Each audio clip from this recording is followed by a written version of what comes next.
Boa noite a todos, sejam muito bem-vindos e muito bem-vindas à nossa primeira reunião do mês de maio do Grupo Neurotrauma MG. Meu nome é Richard Reis, acadêmico de medicina, e agradeço a presença de todos. Que seja uma reunião de grandes aprendizados. Se você está nos acompanhando pelo YouTube e ainda não é inscrito em nosso canal, por favor, se inscreva. Temos também o nosso perfil no Instagram, Neurotrauma MG. O tema de hoje será o tratamento das fraturas do odontoide. Como coordenador, teremos o Dr. Fernando Dantas, mestre, doutor e pós-doutor, neurocirurgião e especialista em cirurgia de coluna e neurocirurgião do Hospital Biocor Reddor, em Belo Horizonte, e professor de pós-graduação na Faculdade de Ciências Médicas de Minas Gerais.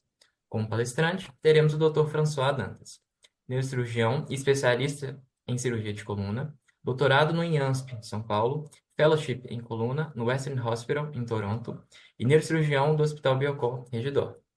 Como debatedores, teremos o Dr. Geraldo de Sá Carneiro, Marco Túlio Reis e a doutora Bárbara Campos Matos.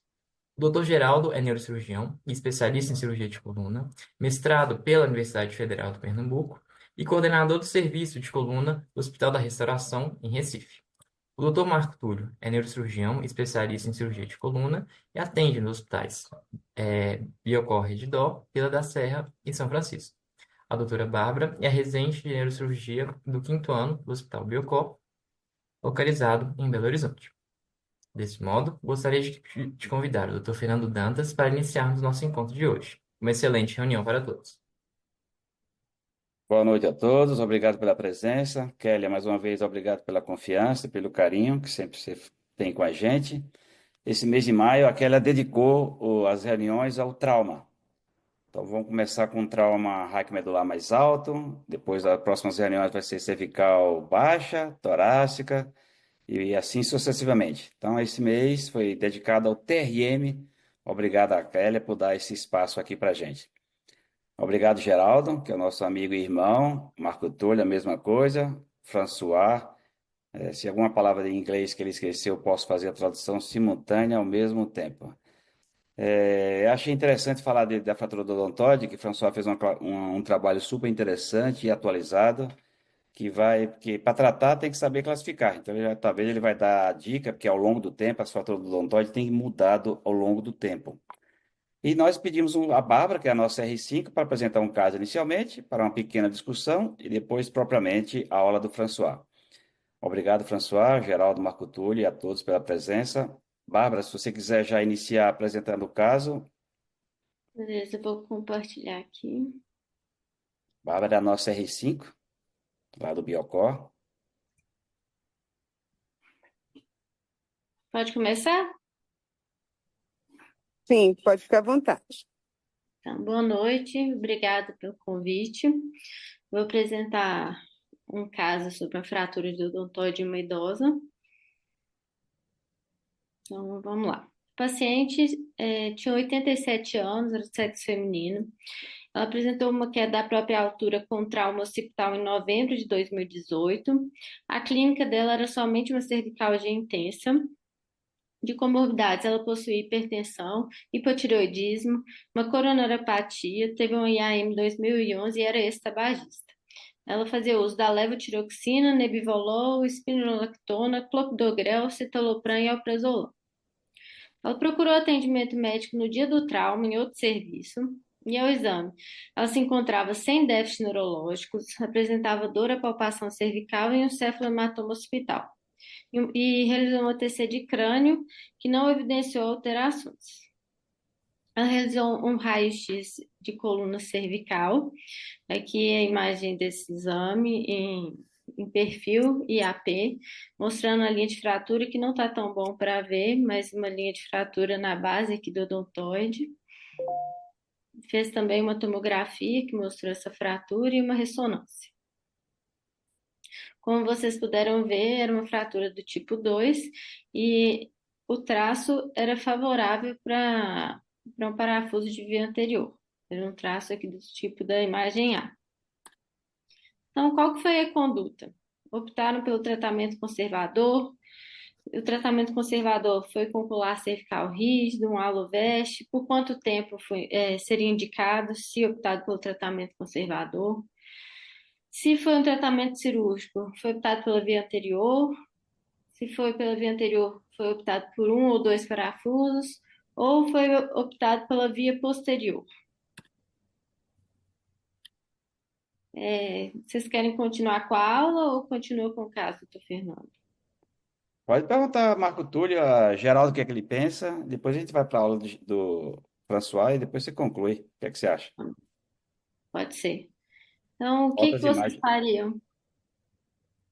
Deixa eu voltar para as imagens aqui.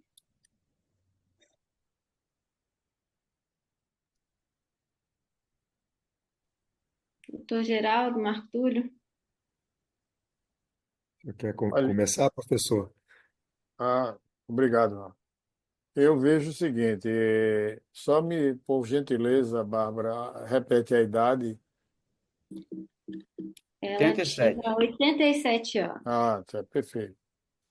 Bom, a gente sabe que é 87 anos, ex-tabagista, é uma soma muito complexa isso, né? O índice de pseudartrose aí vai ser grande. Inclusive, é um paciente que até mesmo um parafuso de odontóide você corre um risco de ter, porque ela já é o super idoso, né? O idoso acima de 80 anos. Então, esses casos, realmente existe um risco enorme de pseudartrose. Com o halo é um tratamento péssimo para o idoso, né? Aliás, para todo mundo. Para quem trabalhou tanto com halo como eu e outros, sabe a dificuldade que é seguir um paciente com halo. Então, se essa paciente tivesse uma condição melhor, poderia se fazer uma via posterior. A via anterior pode ser feita como considerando a idade e as comorbidades para dar um tempo a ela com mais conforto do que só um colar puro. Marco Túlio? De fato, a gente tem talvez visto na literatura um pouco mais de tendência à indicação cirúrgica, mesmo em pacientes octogenários, mas eu acho que uma fratura alinhada como essa, nessa idade, com um paciente com tantas comorbidades, eu acho que eu tentaria o tratamento com imobilização externa de um colar cervical. Concordo com o professor Geraldo da morbidade do halo, e se talvez a dor ou a evolução radiológica tivesse desfavorável, eu acho que talvez minha via de escolha aí seria a via posterior também, por, vamos dizer, do ponto de vista a via anterior no idoso, um índice de disfagia relativamente alto, com essa condição óssea, cigarro e etc. Um parafuso isolado por via anterior, talvez tivesse uma chance grande de falha. Há quem sugira colocar dois parafusos, né? Mas eu nunca fiz, eu acho que tecnicamente deve ser bem desafiador. Eu acho que eu tentaria tratamento com colar cervical para esse caso. Boa. Obrigado, Marco Túlio. Obrigado, Bárbara. Agora vamos para a aula do François, né? E depois a gente volta no caso e torna a discutir e ver qual foi a conduta. Pode ser? Beleza, vamos lá.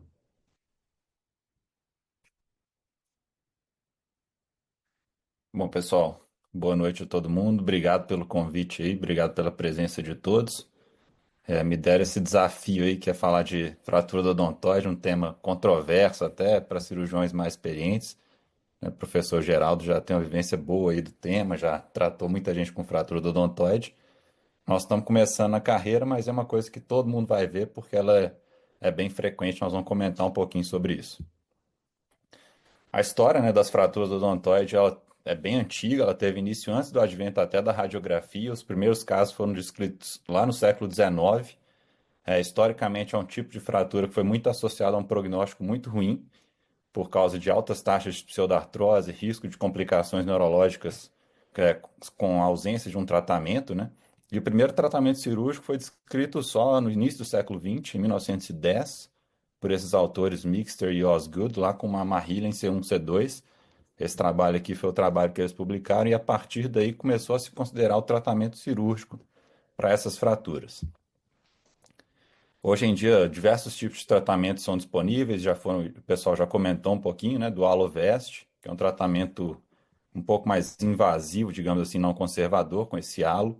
Muitos idosos não toleram, é um tratamento difícil. Nós vamos até mostrar um pouco mais para frente que é um tratamento com alta morbidade e mortalidade. O colar cervical rígido, que é bastante usado no dia a dia. O parafuso via anterior e as vias posteriores de artrodese, fixação C1, C2. E aí existem várias técnicas, né, para esse tipo de cirurgia. E a evidência do melhor tratamento ainda é incerta. Eu vou falar um pouquinho o que existe na literatura sobre isso. Então, como eu comentei, é uma fratura altamente prevalente, né? 15 a 20% de todas as fraturas da coluna cervical.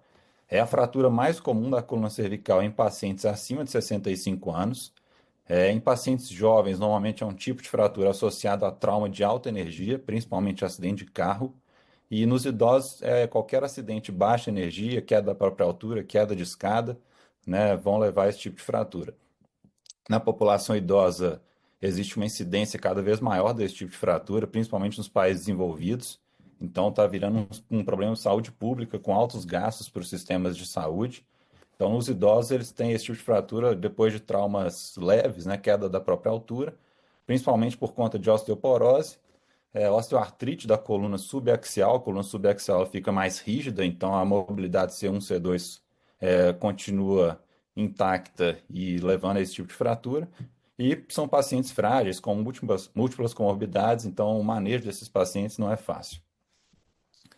É um tipo de fratura associada a altas taxas de morbidade e mortalidade, são pacientes que já são mais frágeis, né? Então tem trabalhos mostrando aí 22% de mortalidade em 2 anos e quase 40% de mortalidade em 3 anos para pacientes acima de 80 anos, independente do tipo de tratamento, então, ou tanto com tratamento conservador como com tratamento cirúrgico. São pacientes que vão apresentar alta mortalidade. Existem diversas classificações para essas fraturas do odontoide. Existe uma certa heterogeneidade entre os cirurgiões. Alguns cirurgiões gostam de algumas classificações, outros gostam de outras. Talvez a mais clássica seja a de Anderson e D'Alonso, lá da década de 70, e no ano passado ela completou 50 anos, e daí a gente tirou a ideia de fazer um trabalho que foi uma revisão sistemática da literatura para avaliar quais classificações, como é que foi a evolução dessas classificações ao longo do tempo. Então a gente fez uma revisão sistemática da literatura para identificar quais foram as classificações já descritas nos últimos 50 anos. Encontramos aí 11 classificações no total, desde 1971, que foi a primeira descrita de Schatzky, e aí num total de 11 classificações ao longo desses anos. A primeira classificação foi essa de Schatzky, de 1971. O autor, a hipótese dele era de que as fraturas acima ou abaixo desse ligamento acessório, que é um pequeno ligamento que vai aqui da base do odontoide até a massa lateral do C1, a hipótese dele é que as taxas de união seriam diferentes se a fratura fosse acima ou abaixo do ligamento acessório. Ele chama essas fraturas de altas e essas aqui da esquerda de baixas. Esse autor ele avaliou 37 pacientes, uma média de idade de 46 anos, seguiu esses pacientes por mais ou menos um ano, com radiografias em AP e perfil. Somente 2 pacientes fizeram tomografia nessa época. 22 pacientes foram tratados conservadoramente e 15 com cirurgia, uma taxa de não união alta, aí, mais ou menos 60% em cada grupo, e não houve diferença entre os grupos aí em relação às taxas de união, então não dependeu da altura da fratura nesse trabalho do Schatzky. Uma classificação bem famosa é a de Roy Camille, também da década de 70, de 1973. O Roy Camille já dividiu as classificações, as fraturas da base do odontoide com base na direção do traço de fratura. Então, aqui, essa primeira imagem de cima é uma fratura horizontal na base do odontoide. Essa aqui é uma fratura oblíqua, né, que vai de antero-inferior para póstero-superior. Então, ele chama esse tipo de fratura de oblíqua com deslocamento anterior. E essa aqui é uma fratura que vai de antero-superior para póstero-inferior, que ele chamou de oblíqua com deslocamento posterior. Ele avaliou 92 pacientes no trabalho dele. As fraturas oblíquas com deslocamento anterior são normalmente originadas de traumas em flexão, quando o ligamento transverso bate no processo odontoide e então ele quebra para frente. E a fratura oblíqua com deslocamento posterior normalmente está associada a traumas em extensão. Na série de casos dele, A mais comum foi a oblíqua com deslocamento anterior, seguida pela deslocamento posterior, e a fratura com linha horizontal com mais ou menos 30% aí dos casos. Ele classificou, ele propôs que as fraturas instáveis seriam aquelas com deslocamento na radiografia inicial ou com um deslocamento importante na radiografia dinâmica no 10º dia depois do trauma. E lá na década de 70 ele já colocou como fatores de pior prognóstico fraturas com deslocamento posterior, fraturas com uma distância entre os fragmentos grandes, né, e uma fratura em pacientes idosos. Depois veio a de Anderson e D'Alonso, que talvez é a mais famosa até hoje, que já tem mais de 50 anos essa classificação. Ela é bem clássica, né? Ela dividiu em tipo 1, 2 e 3. Tipo 1 seria essa fratura da ponta do processo odontoide ou uma avulsão do ligamento alar. Tipo 2, essa fratura na base do processo odontoide. E tipo 3, uma fratura que se estende para o corpo do áxis. No trabalho deles, eles avaliaram 60 pacientes, 49 por mais de 6 meses, uma idade média de 40 anos, todos com radiografias. Não, então, nenhum paciente foi avaliado com tomografia. No trabalho deles, as fraturas do tipo 1 e 3 apresentaram altas taxas de união com tratamento conservador, e as fraturas tipo 2 já apresentaram altas taxas de pseudartrose. Então, eles recomendaram tratamento cirúrgico para paciente com fratura tipo 2, e daí começou toda a controvérsia, talvez, da literatura que a gente tem até hoje. Depois veio a classificação de Althoff, de 79. Basicamente, também são fraturas aqui da base odontoide, esse primeiro tipo de fratura. É uma fratura estendendo para o corpo, uma fratura que se estende para uma das facetas articulares superiores de C2 e uma fratura que pega as duas facetas articulares superiores de C2. Essa foi a classificação de Althoff. E ele chegou à conclusão que as fraturas que envolviam maior área do corpo, então que pegavam mais o corpo de C2, tinham maiores taxas de fusão, e a fratura que tinha um deslocamento anterior tinha maiores taxas de fusão em relação àquelas que tinham um deslocamento posterior, que foi o que aconteceu também na série do Roy Camille. Essa é uma classificação menos conhecida de De Morgues. Basicamente, ela é bem parecida, ela classifica aqui fraturas da base e fraturas que se estendem para o corpo. Hadley, em 1988, eles descreveram um subtipo da fratura tipo 2 de Anderson e D'Alonso, eles chamaram tipo 2A, que basicamente são fraturas da base do processo odontóide com pequenos fragmentos aqui, fraturas cominutivas, com ou sem deslocamento anterior ou posterior.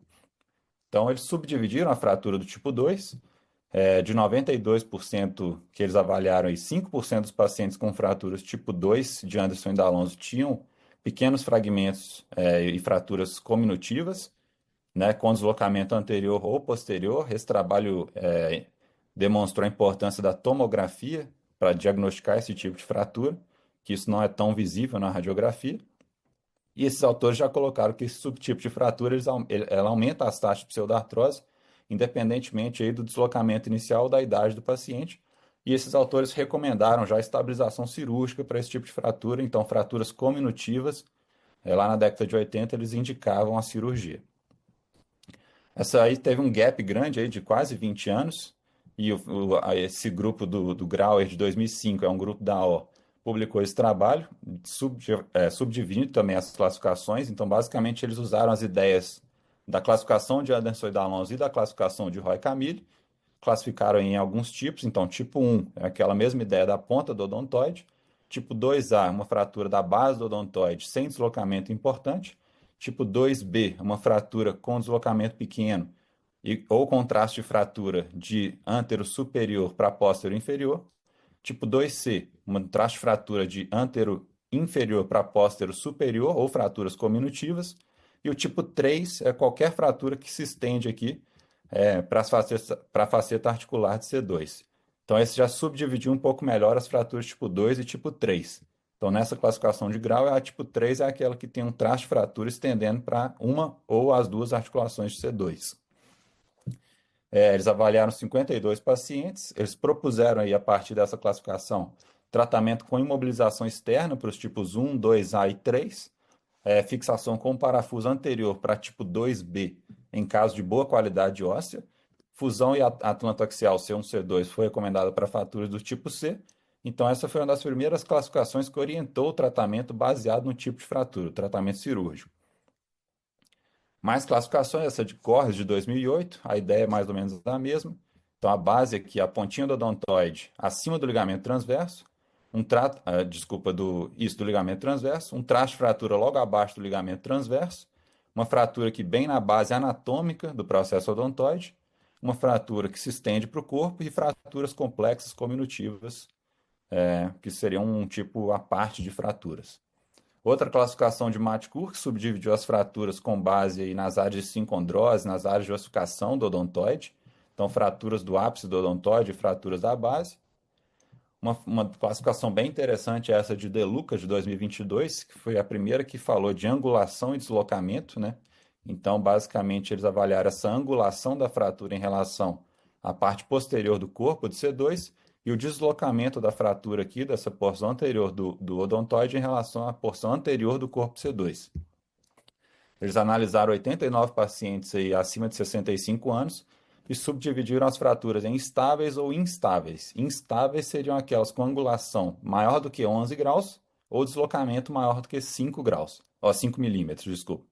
Eles trataram as fraturas estáveis conservadoramente, que tiveram uma alta taxa de fusão e união fibrosa estável, e as fraturas instáveis, então aquelas com angulação maior do que 11 graus ou deslocamento maior que 5 milímetros, foram tratadas cirurgicamente, todas com fusão óssea evidente nos exames de controle. Então, eles propuseram que as fraturas estáveis devem ser tratadas conservadoramente, com imobilização semi-rígida, e fraturas instáveis devem ser tratadas com fixação C1, C2 aí, em pacientes acima de 65 anos. E a última classificação é a classificação da O, que na verdade é uma classificação das fraturas cervicais altas, né, do occipito até C2, não é uma classificação específica somente das fraturas do odontoide. Então, eles dividiram as fraturas da transição crânio-cervical em fraturas tipo 1, 2 e 3. Então, 1 seriam as fraturas do côndilo occipital e da junção crânio-cervical. 2 seriam fraturas do anel de C1 e da articulação C1, C2. E tipo 3 seriam fraturas de C2 e da articulação C2, C3. Então, aqui entram as fraturas do odontoide. E aí eles subdividem essas fraturas em tipo A, então lesões ósseas, somente ósseas, sem lesão ligamentar, sem lesão da banda de tensão e sem lesão do disco. Tipo B, aí são lesões da banda de tensão ou lesões ligamentares associadas. E tipo C, lesões com translação. Existem alguns modificadores dessa classificação, então M1, aí seriam lesões com alto risco de não união, fraturas da base do odontoide. Um exemplo, né? M2 seriam lesões com potencial instabilidade, como por exemplo lesão do ligamento transverso. M3, fatores específicos do paciente como idade, comorbidades, tabagismo. E M4, lesão da artéria vertebral associada. O status neurológico também entra nessa classificação, vai de N0 a N4 e NX é o paciente não examinável, né? Então essa é a primeira classificação que inclui o status neurológico na classificação. Essa classificação ela já foi validada, né, em vários estudos, mas ainda não pegou muito, ainda não é tão difundida entre cirurgiões de coluna. A gente usa mais ainda as classificações mais antigas, mas estão tentando difundir um pouco melhor essa classificação da O-Spine. Existem alguns desafios, né? As fraturas do odontoide possuem padrões bem heterogêneos, existem vários relatos de casos aí na literatura que tentaram classificar novas fraturas, sugerir novas classificações, mas somente com relatos de casos. A anatomia do axis é bem complexa, né? E alguns trabalhos colocam lesão do ligamento transverso observada em até 10% dos pacientes. Talvez seja um número um pouco alto, mas esse trabalho aqui de 94, que fez ressonância para todos os pacientes, encontrou essa taxa aí de 10% de lesão do ligamento transverso associada. E somente a classificação da O-Spine comenta de lesão ligamentar. As classificações mais antigas não avaliam isso. As fraturas, então, do ápice do processo odontoide e as fraturas que se estendem para o corpo, então aquelas Anderson e Dallons tipo 1 e 3, elas têm altas taxas de fusão com tratamento conservador, com mobilização externa, colar cervical, aloveste, e as fraturas da base, elas são as mais comuns, elas são quase 50%, 80% das fraturas do odontoide. E são também as que apresentam maiores taxas de não união. Existem trabalhos aí que falam até de 75% de pseudartrose em pacientes tratados com colar e 50% em pacientes tratados com aloveste. Como o Dr. Geraldo comentou, o uso do aloveste ele tem sido menos recomendado, vários trabalhos aí mostrando altas taxas de complicação, mortalidade, principalmente nos idosos, né? Aspiração, pneumonia, os idosos não toleram o aloveste. e trabalhos até mostrando que o tratamento cirúrgico é superior ao tratamento com Alovest em relação a desfechos clínicos.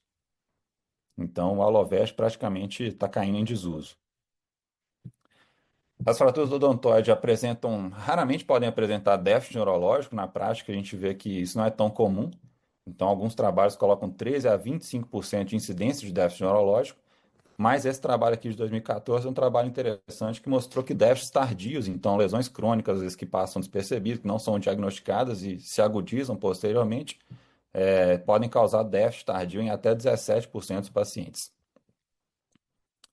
Como eu comentei, as fraturas da base elas são mais propensas à não união. Existem algumas teorias para explicar isso. Alguns autores colocam que é devido à menor vascularização da base do odontoide. Eu tinha um chefe que falava que quem fala que a base do odontoide é pouco vascularizada nunca operou um tumor nessa região.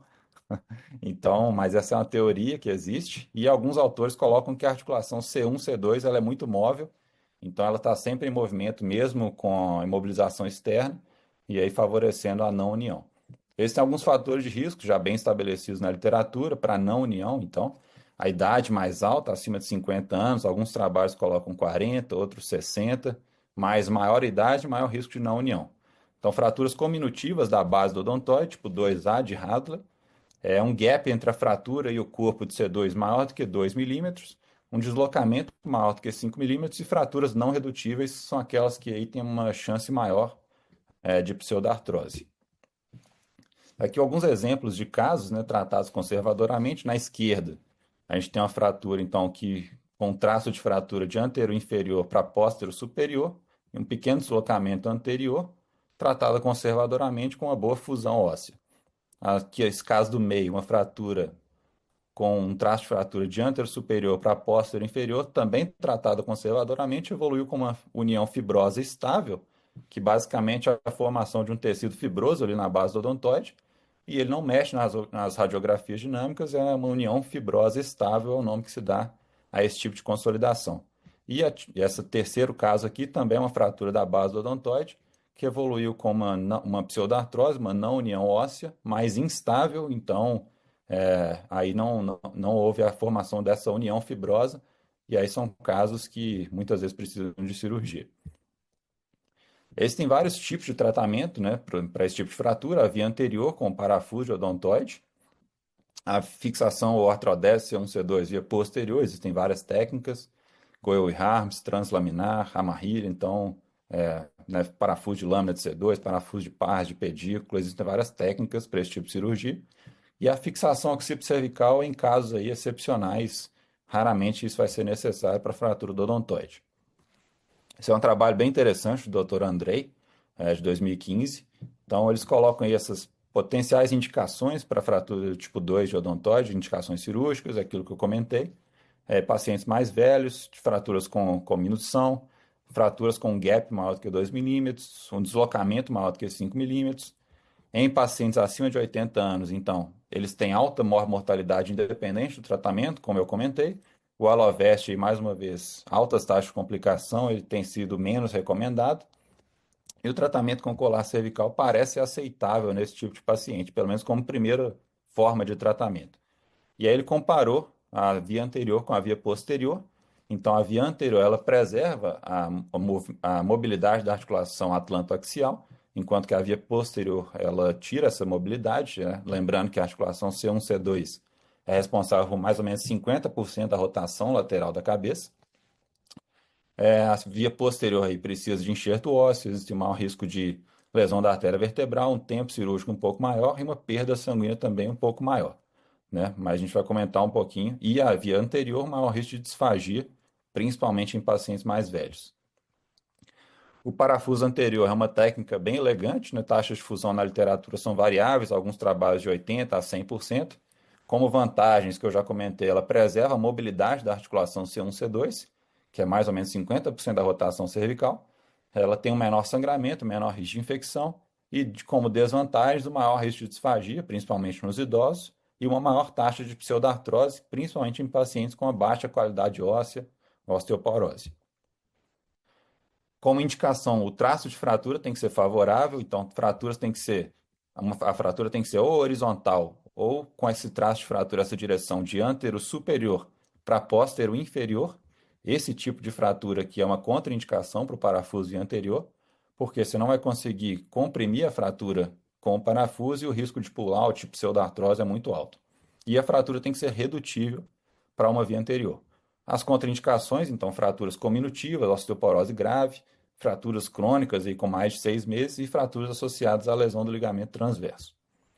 A gente publicou essa série de 60 pacientes, aqui é a técnica cirúrgica, então a via anterior, o ponto de entrada do parafuso aqui na porção inferior do corpo de C2, e aí com radioscopia em AP e perfil, você coloca o parafuso passando pelo traste de fratura, e esse tipo de parafuso ele vai comprimir a fratura, favorecendo aí a artrodese, a fusão. Então, nessa nossa série, a única diferença que a gente achou entre pacientes acima de 60 anos e abaixo de 60 anos, a única diferença estatística, né, entre os dois grupos foi a taxa de disfagia, foi maior mesmo no grupo acima de 60 anos, mas não teve diferença entre os dois grupos aí em relação a não fusão, reoperação, mas realmente a gente teve mais ou menos 10% de disfagia em pacientes acima de 60 anos. Todos os casos de disfagia foram transitórios, melhoraram aí dentro de 1 a 2 semanas. Nenhum caso grave de disfagia grave ou pneumonia ou necessidade de sonda nasogástrica, nada desse tipo. Esse é um artigo interessante do Apfelbaum, né, que talvez seja um dos autores com maior experiência nesse tipo de cirurgia no mundo. E ele descreve bem a técnica, né, como é que esse tipo de parafuso vai comprimir a fratura, favorecendo aí a osteossíntese de C2. E ele mostra nesse trabalho também que aquelas fraturas com traços de fratura desfavorável são uma contraindicação para essa técnica, pelo risco aí de pseudartrose e de pull-out.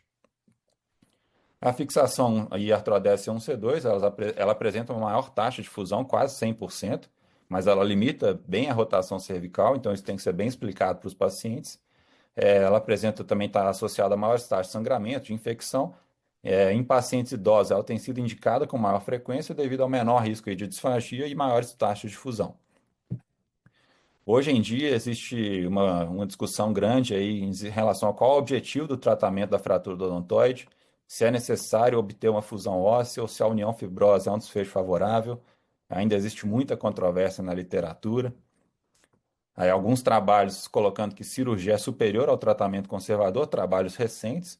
Então, esse aí é um trabalho com mais de 300 pacientes, um trabalho de 2023, mostrando aí que a cirurgia diminuiu a taxa de não união, a taxa de mielopatia e de mortalidade nos pacientes com fratura do odontoide. Esse gráfico da esquerda mostra isso, então, valores significativamente aí, benéficos para o tratamento cirúrgico em relação à não união, mortalidade em 1 ano, mortalidade em 30 dias. Aqui é a escala de Nurick desses pacientes, mostrando também o benefício do tratamento cirúrgico. E, como conclusões, concluíram que a estabilização cirúrgica está associada com menores taxas de mielopatia no último follow-up, menores taxas aí de não união, de mortalidade em 30 dias e de 1 ano. Esse é um trabalho grande com a base de dados americana, também mostrando a mesma coisa.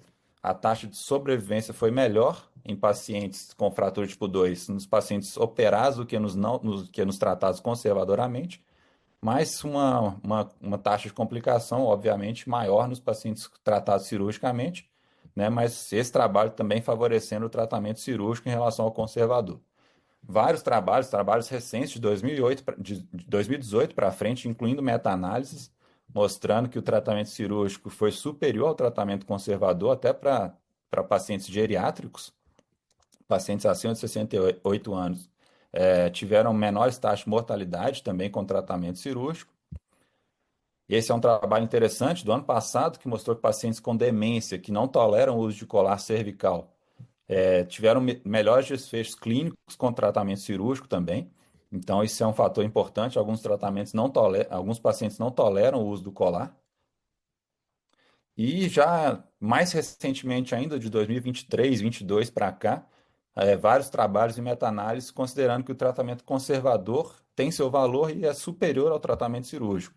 Eu separei alguns aqui, então até meta-análises, revisões sistemáticas, trabalhos ali nórdicos, né, da Suécia, Noruega, mostrando que o tratamento conservador e a união fibrosa é um desfecho aceitável para esse tipo de paciente, principalmente pacientes idosos e frágeis. Trabalhos multicêntricos europeus, trabalhos aí de meta-análise, trabalhos comparativos internacionais. Então, parece que existe uma tendência na literatura a aceitar um pouco mais a união fibrosa como um desfecho favorável e parece que existe uma tendência aí maior para o tratamento conservador, mas ainda existe muita discussão, muita controvérsia na literatura. Então, existem trabalhos aí favorecendo o tratamento cirúrgico e existem trabalhos que sugerem que o tratamento conservador é aceitável, principalmente para idosos. Alguns casos clínicos, então, para tentar sumarizar um pouco, resumir um pouco do que eu falei. Esse primeiro caso é um paciente de sexo masculino de 88 anos, teve uma queda da escada e chegou no pronto-socorro com trauma raquimedular, um ASIA D. Essa primeira imagem aqui da esquerda, então, é a tomografia da admissão, mostrando uma fratura com deslocamento posterior. É um paciente com déficit neurológico, foi solicitada uma ressonância que mostrou aqui compressão grave medular, já com hipersinal medular. Esse paciente foi tratado com uma via posterior, então ele foi submetido a uma redução no bloco cirúrgico com a fixação C1, C2 e evoluiu muito bem aqui a tomografia de controle, mostrando uma boa redução da fratura e 3, 6 meses depois aqui uma descompressão bem satisfatória com um hipersinal, uma mielomalácia ali na medula, mas ele melhorou, ele voltou a andar com uma certa dificuldade, mas um paciente que evoluiu bem com tratamento cirúrgico, um paciente com déficit neurológico e compressão medular aguda. Outra paciente, idade bem semelhante, de 89 anos, várias comorbidades, uma paciente frágil, também com a queda da própria altura, apresentou somente com cervicalgia sem nenhum déficit. O exame da admissão dela, aqui à esquerda, um corte sagital, mostrando o traço da fratura, uma fratura bem alinhada, né, sem deslocamento, sem angulação, e aqui num corte coronal, mostrando a linha de fratura aqui na base do odontoide. Essa paciente foi tratada conservadoramente com colar, uma paciente muito frágil, talvez nem tolerasse o tratamento cirúrgico. 3 meses depois, ela estava assintomática, ela fez radiografias em flexão e extensão, mostrando uma ausência de mobilidade, então o odontoide não mexia na flexão e extensão. E aqui na tomografia de controle, 6 meses depois, uma união fibrosa. Então ela não teve uma união óssea, né, na tomografia de controle, mas ela fez uma união fibrosa, ficou assintomática, e talvez esse seja um tratamento, um desfecho aceitável para esse tipo de paciente. Mais um caso, um paciente de sexo feminino de 20 anos, chegou com um relato aí de um acidente automobilístico, com a cervicalgia também sem déficit. Essa primeira tomografia aqui da esquerda é a tomografia da admissão, então uma fratura de contraste de fratura de antero superior para póstero inferior e um deslocamento anterior. Ela foi tratada conservadoramente com colar por 3 meses, mas depois de 3 meses ela mantinha uma cervicalgia importante. Aqui a radiografia 3 meses depois mostrando a não união óssea, né, dos fragmentos ali, e ela foi tratada com uma via anterior, com um parafuso. Aqui 3 meses depois do tratamento mostrando uma união óssea, uma fusão bem satisfatória. E o último caso, um paciente pediátrico do sexo masculino de 8 anos, também, mais uma vez, acidente automobilístico em paciente jovem, apresentou cervicalgia sem nenhum déficit. Aqui uma fratura basicamente transversal, aqui na base do odontoide, com deslocamento posterior.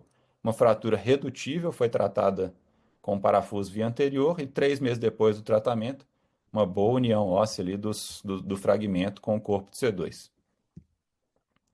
Para concluir, é um tema bem extenso, difícil sumarizar tudo num tempo curto, mas o tratamento ideal desse tipo de fratura ainda é controverso, o processo de tomada de decisão é limitado pela falta de diretrizes, forte evidência contra ou a favor dos tratamentos. Parece que a cirurgia é indicada para pacientes com lesão do ligamento transverso, fraturas com angulação ou deslocamento importantes ou lesão medular associada, e indicada também para pacientes que não toleram imobilização externa, como pacientes com demência e transtornos psiquiátricos. O tratamento deve ser individualizado, o paciente tem que ser acompanhado de perto, o risco de não união é grande, então eles têm que ser acompanhados com radiografias, tomografias seriadas, considerar sempre fatores relacionados à idade, especialmente fragilidade, que também é um ponto que não entra em várias das classificações, né? Hoje a gente sabe que existem pacientes que são idosos e não têm, e são bem diferentes os pacientes entre si. Então, tem idoso que está bem, que é independente, tem idoso que é institucionalizado e não tem tanta reserva, né, para um tratamento cirúrgico. Então, isso tem que ser bem estabelecido com a família e individualizado. Parece existir uma tendência na literatura em direção ao tratamento conservador. Cada vez mais parece que a união fibrosa é um desfecho aceitável, principalmente aí para pacientes idosos frágeis, pacientes com fraturas bem alinhadas. Esses aí parece que o tratamento conservador vai ser, pelo menos, a primeira linha de tratamento. É isso que eu tinha para mostrar e obrigado a todos. Obrigado, François. Excelente aula, boa revisão, mostrou realmente a complexidade desse tema e a variabilidade de opiniões. Eu já estava quase pensando em conservador, agora já está pensando em cirúrgico, agora volta atrás. Daqui a pouco vocês vão comentar sobre isso. Bárbara, você quer completar o caso, por favor? Vou compartilhar Obrigado. já. Obrigado, François, mais uma vez, ficou excelente. Tá dando para ver? Ah, Então vamos lá. Então, qual que foi a conduta no nosso caso? Foi optado pelo tratamento conservador com colar cervical, mas a paciente manteve cervicalgia.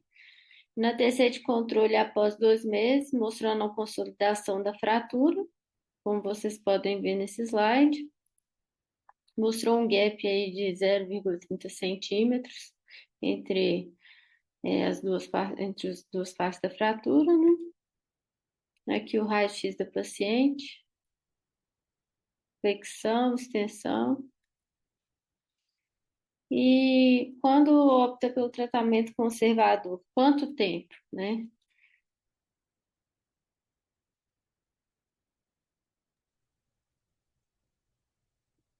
Então, vamos lá. TC Uai, então, o que que foi visto? Que o tratamento conservador não teve sucesso, né? Foram 90 dias com colar rígido e foi optado pelo tratamento cirúrgico. A primeira cirurgia dela foi optada pelo tratamento cirúrgico com osteossíntese por via anterior.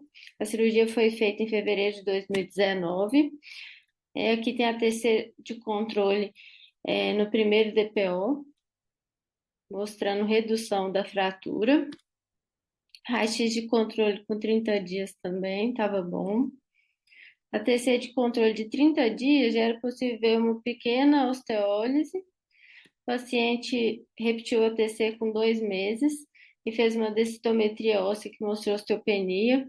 Aqui mostrando a osteólise importante e a paciente com uma clínica de cervicalgia intensa. Aqui uma TC de 3 meses, mostrando piora do quadro e a paciente mantendo cervicalgia. Então, qual que foi a conduta nesse caso? Foi optado pela via posterior. E aqui a TC de controle no primeiro DPO, mostrando a localização, a normolocalização do instrumental cirúrgico. A TC com 30 dias mostrando uma boa evolução do quadro. TC com 2 meses. E aqui a paciente.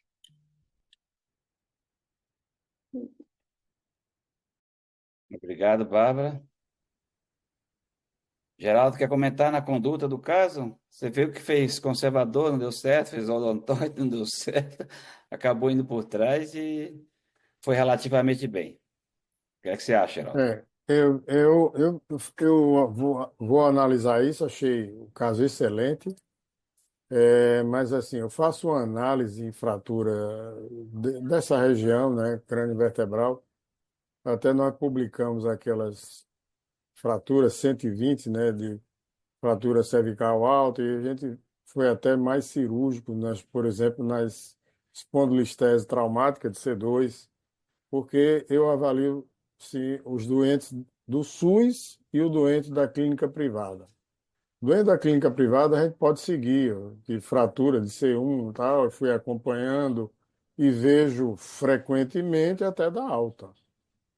O doente, que é a maioria absoluta, né, serviço público, onde tem a maioria dessas lesões, e os pacientes a gente tem que ter uma segurança maior, porque a disciplina de usar órtese não é tão boa, você às vezes tem que fazer medo, eles não têm medo, muitas vezes não têm medo, e às vezes associando também os casos de distúrbio de comportamento, então nós somos mais difusão mesmo hoje dentro do hospital da restauração, né?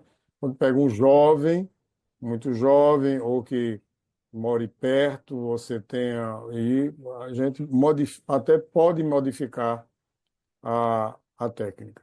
Hoje em dia, no Brasil, assim, nós já é o inverso hoje, porque do passado. No passado, nós tínhamos materiais tinha um parafuso de odontóide de excelente qualidade. Eu acho que as empresas recuaram, porque o custo não deve ser tão interessante. E hoje você, às vezes, tem que improvisar em muitos serviços, porque não tem disponibilidade, né? Eu, por exemplo, tive dentro de um serviço nosso, a gente tinha um vínculo com a O e com a Síntese, eu tinha todos os materiais, desde os parafusos de Channes até parafusos de odontóide de altíssimo nível. Hoje não tenho mais. Então, nesse caso, eu acho que a conduta foi absolutamente correta. É a única cirurgia que realmente, depois de 80 anos, a gente pode até acompanhar o doente quando tem condições, mas o índice pseudartrose é verdadeiro e de osteólise. Uma densitometria com um T-score menor que 2,5 já começa a complicar. E lembre-se que ela foi fumante, né? Então ela tem vasculopatia, etc. Eu acho que o caso foi conduzido corretamente. Tentou-se dar-se uma chance em coisa menos invasiva, mas o que resolve é. Marco Túlio? Dar parabéns aí para o Fran pela aula, né, Fran? Como sempre, assim, eu acho que esse trabalho da classificação, as figuras são muito esclarecedoras, assim, é uma revisão bem legal, e a revisão da literatura também muito interessante. Em relação ao caso, é, eu, eu acho que super bem conduzido. Eu tenho uma certa insegurança mesmo do parafuso de odontóide anterior, mas você vê na série que o professor, lá, né, que o Dantas publicou, aquela série de 60 casos, uma taxa de fusão boa, assim. Então eu tenho um pouco de dúvida mesmo em relação à via anterior, mais por falta de experiência pessoal. Em relação a essa tendência da literatura, esse vai e vem, né? Então ficou o tratamento conservador aí, eu acho que o grupo da O em 2013 publicou um trabalho sugerindo menor mortalidade, menor taxa de complicação no grupo cirúrgico, e aí houve aquela migração toda, assim, então vamos operar os pacientes idosos também.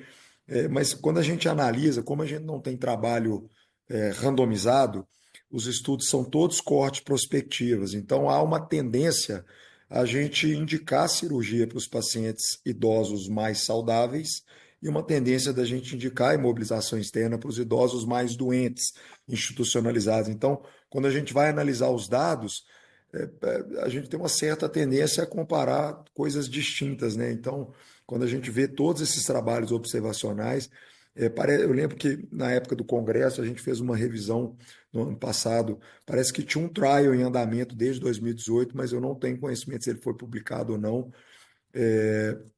Eu acho que a conduta, assim, em geral, paciente idoso, eu sempre tenho uma tendência mesmo a tratamento conservador, a não ser que seja uma fratura muito desalinhada e com déficit neurológico, como esse primeiro caso que o Fran mostrou no final da aula.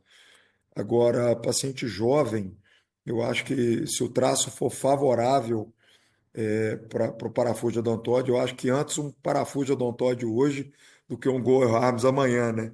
E porque você salva a mobilidade do pescoço de um paciente jovem, eu acho que é uma cirurgia bem objetiva num paciente jovem, incidência de disfagia menor. Então, eu acho que são dois cenários distintos. No jovem, a gente acaba sendo mais agressivo, e no idoso, de fato, a gente acaba aceitando essa união fibrosa estável. Um comentário em relação ao déficit neurológico tardio. Os trabalhos que acompanham os pacientes, a incidência de déficit neurológico tardio na terceira idade é baixíssima, para não dizer quase zero.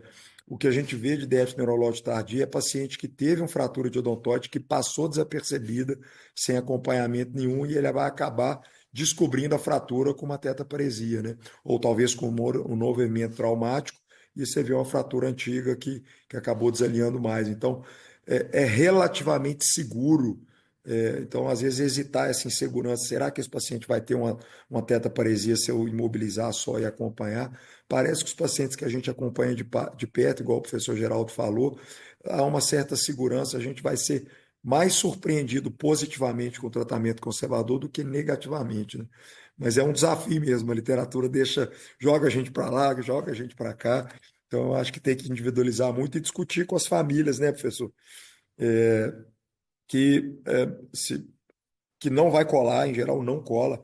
A taxa de união é muito baixinha mesmo, assim, 40, 30, 40, 50%. E o risco de cervicalgia tardia mesmo, assim. Então, eu acho que vale a pena colocar a família no contexto aí para a gente tomar as decisões. Mas parabéns pela aula, parabéns pelo caso, pela condição do caso, e é um tema bem controverso mesmo. Geral, tem duas perguntas aqui no site. Quando temos compressão medular pela fratura, qual a melhor abordagem? Descomprimir e fazer via posterior? E só complementando, essas compressões tardias que o Marco Túlio comentou, você deve ver isso, principalmente no setor público, a necessidade de uma via anterior em caso de compressão tardia pelo fratura do odontoide? Só para completar essa pergunta. É, assim, já vi várias complicações de fratura tardia do odontoide. Então, eu sempre fui um defensor da transoral. Hoje ela passou a ser exceção, por exemplo, em artrite reumatoide, até porque os tratamentos estão melhores. Acho que se tem condições de fazer uma descompressão indireta, você às vezes, assim como em luxação rotatória, você consegue soltar aquela articulação. Você, às vezes já operei menina, criança de 1 ano, de 11 anos de idade, em 1 ano de luxação rotatória, você consegue soltar. Então, acho que a primeira coisa é tentar avaliar a possibilidade de uma descompressão indireta. Agora, tem casos, eu já recebi, por exemplo, doente com 8 meses, parecia um doente tetânico, parecia estar com tétano na cama. Se batesse na cama dele, porque a espasticidade e compressão severa não reduziu na tração. A gente usa até, ultimamente não precisei mais, até a tração com a compressão do odontoide através da boca. Aí você, para não levar radiação na mão, você pode botar uma compressa e vai com um cabo do formão para não machucar. E isso, de fato, funciona às vezes. Então, eu tento fazer isso nesses odontoides mais, pronto, na tentativa de passar o parafuso, mas quando não é possível, aí já muda. Eu fiz muita transarticular, porque os materiais desses parafusos vieram depois, e a gente virava o paciente e fazia transarticular. Então, acho que a transoral, aí eu discordo do meu amigo Goel, né, que seria a pronúncia correta, é que eu, não, eu vou dizer igual a outros colegas da Índia, nunca diga nunca. Então, essa foi a minha defesa, François até estava presente, minha defesa no Fórum Mundial da Invaginação Basilar, né? Mas eu aproveito a oportunidade, não sei se respondi as perguntas, para parabenizar a aula de François, foi uma aula extremamente didática, eu debato isso muito com meus residentes, eu fico olhando aquela aula longa demais, mas às vezes não são tão longas e são extremamente didáticas, é gostoso, é confortável, você leva a mensagem para casa e não esquece. Ô Dantas, eu não sei se respondi, então transoral só se for irredutível. Aí, por exemplo, já te vi odontoide atrás quase do corpo de C2, descendo um pouco. Então, são situações que você não tem outro jeito, né? Vai ter que remover aquele. E vou contar apenas um caso curioso. Eu me preparei para fazer isso, tirar um odontoide, mas me deu vontade de cortar um pouco a base dele ali e um pouco do corpo de C2. Quando eu vi, puf, voltou para frente, deslocou e veio para frente, o odontoide. Se agora, o que é que eu faço? Então, esse foi um caso que a gente até publicou. Eu tirei um enxerto de ilíaco, fiz uma pastilhazinha, completei a fratura, tem uma placa de buco maxilo no odontoide e ele colou. Agora, aproveitando já que falei nas cirurgias, eu, honestamente, fiz muita invaginação basilar com occipito cervical, hoje diminuí só para ser um C2, na maioria dos casos, Semana passada eu operei um, sexta-feira eu vou operar um, mas é um trauma, a próxima. Eu não vejo reclamação da rotação. Criança, então, nem liga, não reclama. Eles compensam rapidamente. Nem da hipoalgesia, da anestesia de cortar a raiz de C2. Eu não vejo reclamação desses dois eventos. Occipito cervical, você vê mais. Você vê claro, né? Então, porque diminui a flexão também. Quer completar alguma Então, coisa, é Marco isso, Túlio? amigo. É, Marco? Quer completar alguma coisa? Acho que o Marcão está escutando. Aqui. Eu acho que fratura de odontoide com lesão medular com déficit neurológico é raro, né? O Fran mostrou um caso. Mas eu acho que quando tem uma lesão medular, eu acho que é quase que uma indicação, não vou falar absoluta, né, porque medicina não é matemática, mas eu acho que é uma indicação quase que absoluta de via posterior. E eu digo trauma agudo, né, não aquelas fraturas crônicas, né. E, em geral, é uma fratura que reduz muito fácil. Você com um pouquinho de tração no Mayfield, ela tende a alinhar. Se não alinhou, você consegue manobrar ou o arco posterior do C1 e o espinhoso com abacaus, ou depois que você passar os parafusos, você consegue manipular isso muito bem. Então, raríssimas vezes você vai precisar de uma descompressão óssea, assim, né? Laminectomia de C2 ou retirada do arco posterior do C1. Em geral, se você realinhar a fratura, você descomprimiu o canal. Então, eu acho que a via posterior talvez seja um método mais seguro aí para você tratar um paciente com uma mielopatia, né?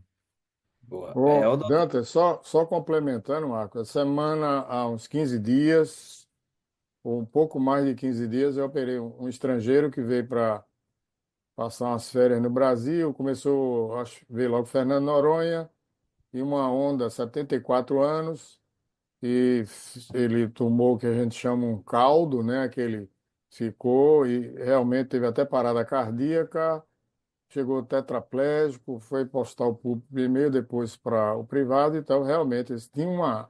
Quando você vê uma contusão, seja de que tamanho for, no nível de C1, é porque o cisalha, a translação foi altamente violenta. A cabeça foi lá e voltou, entendeu? Então, esses doentes são altamente instáveis, às vezes você não vê logo, mas é uma instabilidade gravíssima. Então, esse doente, ele operamos, ele começou a melhorar as pernas, aí agora tinha até areia nos brônquios, né? Foi tirado a areia dentro dos brônquios e ele voltou para o país de origem dele já com movimento nas pernas, tentando até levantar a pelve, etc.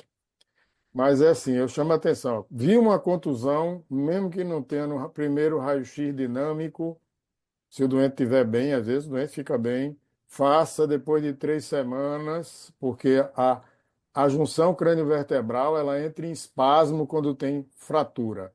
Então, o paciente não move. Parece que é uma limitação dele, mas é a limitação do espasmo muscular. Muito bom. Odontólogo, a gente pode ter muitas dúvidas, agora tem alguns casos que você não pode ter dúvida. Paciente com déficit neurológico é sinônimo de cirurgia. Paciente com lesão ligamento transverso é sinônimo de cirurgia. Fazer correção da fratura com um parafuso anterior, a fratura tem que estar alinhada. Então, tem coisas que odontóide você não pode errar. As outras dúvidas você pode até ter, mas essa você não pode errar. Realmente, a parte conservadora está voltando em voga, né? Só os novos trabalhos é que talvez vão mostrar. Porque hoje em dia a turma está indo muito longe, né? Hoje, 80, 90 anos é relativamente normal. Eu estou acompanhando uma paciente de 101 anos com um colazinho. Essa eu não vou operar, não. Senão vão falar que Fernandinho está com dívida. Não, 101 anos e está acompanhando. Então, a população geriátrica está crescendo muito entre nós. Então, acho que a discussão foi muito boa. François, se quiser dar a mensagem final, o take home message, acho que está na hora. Eu acho que tudo aí já foi falado, né? O pessoal tem muito mais experiência do que eu com esse tipo de fratura, mas eu acho que é isso. O que a literatura está mostrando é que o tratamento conservador está voltando. Antigamente todo mundo queria ter uma fusão óssea, né, no fragmento e parece que isso não é necessário. Uma união fibrosa parece ser bem aceitável, principalmente para pacientes idosos, frágeis. E todos esses pacientes, independente do tratamento, eles têm que ser acompanhados de perto, porque o risco de pseudartrose, de não união é muito alto. Então, independente do que você escolher, dominar a família, acompanhar de perto, não largar o paciente, ficar em cima e exames seriados, 1, 2, 3 meses, principalmente nos 3 primeiros meses, e acompanhar e, né, uma união fibrosa parece ser bem aceitável hoje em dia. É o caminho que a literatura está tomando, vamos ver os próximos anos aí. Obrigado, Frankelli. Acho que 1 hora de aula e discussão foi muito legal, né? Eu acho que a gente podia concluir por aqui. Agradecer a todos. Bárbara, esqueci de perguntar, você quer acrescentar alguma coisa? Você com a sua experiência grande em fratura odontoide. Não, obrigada. Só Bem, Kelly, agradecer, então, da nossa parte, acho que quero parabenizar os meus agradecer a colegas. Geraldo, François, Marco Túlio, Bárbara, você e a todos que compareceram a essa reunião. Foi muito legal. François, aula muito didática. Acho que trouxe mais dúvida do que certeza, mas o mundo é assim, a gente aprende mais. Cada aula que a gente aprende, acho que não sabe muito sobre aquela patologia, mas o odontório é sempre desafiador. Agradecer a Ó, todos pela da- presença. Kelly, a palavra é com você. Antes de Olha, Kelly falar, Kelly, só queria agradecer, já para mim é uma honra, viu? Vocês não têm que me agradecer, não, eu tenho que agradecer a vocês. Eu já tive a oportunidade de participar algumas vezes e é um motivo de muita, honestamente falando, é um motivo de muita honra para mim, viu? Muito obrigado pela confiança e estou à disposição. muito obrigada, doutor Geraldo. Obrigada ao doutor Fernando por ter aceitado essa empreitada e sempre reúne uma equipe assim, maravilhosa. Parabéns, Fran, pela excepcional aula, né, com muita didática. Parabéns, Bárbara. Obrigada, Marquinho e doutor Geraldo, pela participação. Sabemos que o tempo de vocês é muito precioso. Não sei se o nosso presidente Silvio está aí. Tá, Silvio? Presidente? Oi, Kéria, tô aqui sim, Para viu? encerrar. Mas como é que falta uma aula brilhante dessa, né? François, parabéns, meu amigo, pela aula didática aí, os casos clínicos super interessantes. Fernando brilhou na coordenação, né? Orgulho desse filhão aí. Geraldo, obrigado. Bárbara, Marco Túlio, foi assim, realmente espetacular. Altíssimo nível aí, abrilhantando nossos encontros, tá? Um abraço a todos. Um abraço, pessoal. Até a próxima semana, né, chefe? Vamos estar aqui junto, né? Esse mês, campeão da coluna. Vamos, Isso vai aí. ser, vai ser bom demais. Obrigado a todos. Até a próxima. Até a Foi muito próxima. bom. Boa noite a todos. Valeu, Excelente. Noite, um gente. abraço. Obrigado. Obrigada. Boa Parabéns, noite. pessoal. E, ó,